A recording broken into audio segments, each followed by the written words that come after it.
En el vídeo d'avui vaig intentar explicar-vos com multiplicar un número natural per un número decimal.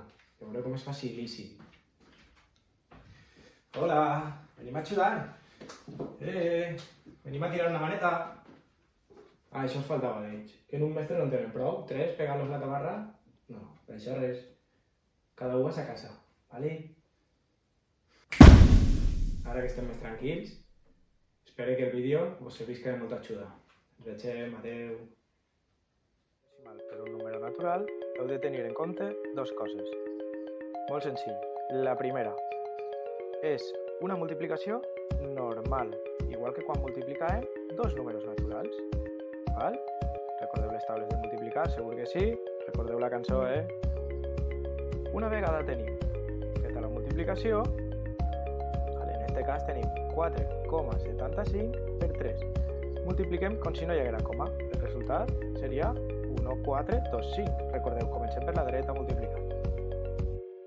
Aleshores, el segon pas, quan ja tenim el resultat, és afegir-li la coma. Com ho farem?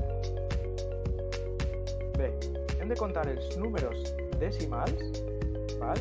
I ficarem en el resultat, separarem a partir de la dreta tantes xifres com decimals tinga el número decimal que hem multiplicat. Per exemple, en el 4,75 per 3 tenim que el 4,75 té dos números decimals. Per tant, el resultat també tindrà dos números decimals.